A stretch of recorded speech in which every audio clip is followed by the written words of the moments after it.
Hello and welcome to a brief video demonstration of NHS Ardent Gem CSU's approach to connected planning.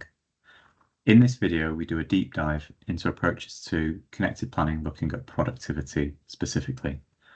This example is developed using the Anaplan planning platform and looks at a hypothetical acute provider who is struggling with productivity within their A&E department.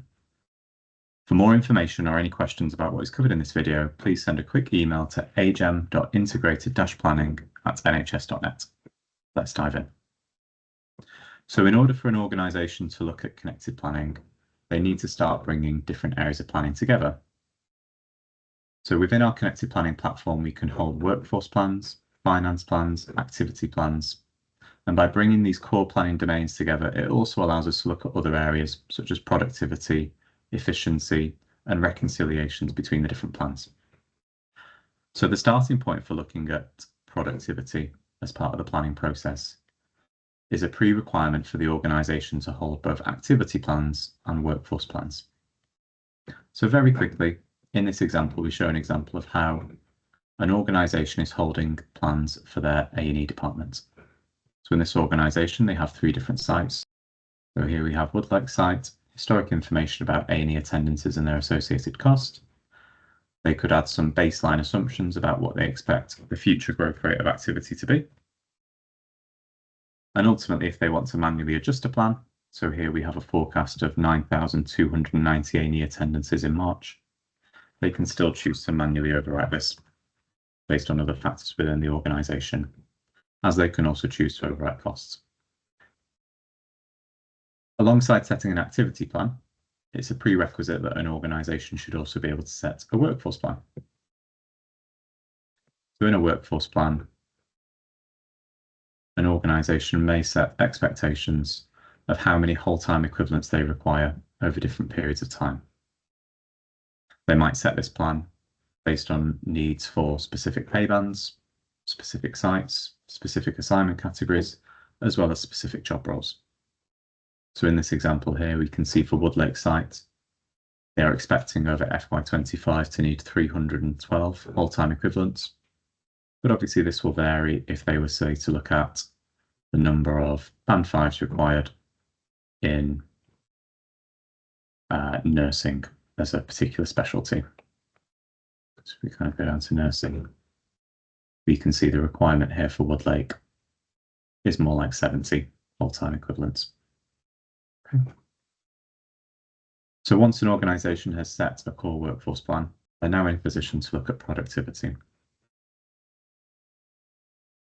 And productivity is a really interesting area because you can look at this through a number of different lenses. So first of all is what Arden and Gem refer to as an implied productivity. So implied productivity is if you take your baseline plan for your activity in a given area and your baseline plan for workforce, simply taking the ratio of one over another. So in January 25, we can see there's a plan for 8,750 A&E attendances with a supporting workforce of 346. So at a total workforce level, this would be an implied productivity of 25 A&E attendances per clinical whole-time equivalent.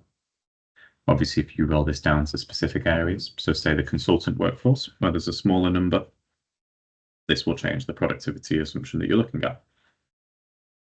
But this implied productivity doesn't give a user much control.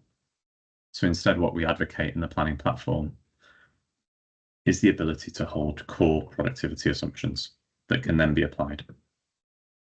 So in this example, we can see for Woodlake, they have a calculated productivity of 618, but you could also have a target benchmark productivity, same from an external source such as Model Hospital, or a local organisational target of what productivity might want to be. So in this case, let's pick a midpoint of 640 for our consultant workforce. So by having productivity assumptions that are calculated either based on historic data or manually entered, you can also get an indication of, well, if you use this assumption, what activity could you deliver with the workforce that you're looking at? Or you could turn the calculation round and say, again, if I use that productivity assumption, what workforce would I need in order to deliver the activity that I'm planning to carry out within an organisation? And again, being able to see the difference between that calculated workforce requirement and what is currently in your plan. And the intention here is that using this approach to productivity, a planner could go back and either change their underlying activity plan or change their underlying workforce plan if appropriate. There is also an ability to kind of manually change productivity assumptions. So if a user wanted to change this from 618 to say 630, by changing some of these productivity assumptions, they can be provided with an indication of what impact this is expected to have.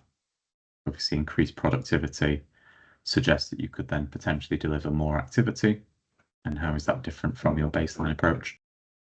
And finally, because we have the ability to hold a number of different productivity assumptions, we can get a high-level sense check of what would be the impact on either activity plans or workforce plans as a result of adopting these different assumptions. So we can see here, if we use the data-led approach to productivity, here is an expectation on how many A&E attendances could be delivered at Woodlake site across FY25 versus the activity that could be delivered at the higher rate of productivity assumptions or the activity that could be delivered at the midpoint rate.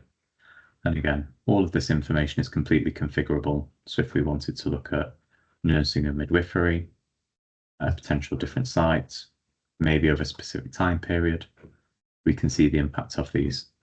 So as a planning platform, Anaplan does allow you to kind of roll up and roll down to apply these different calculation methodologies around productivity. We hope this was helpful and informative. Thank you for your time.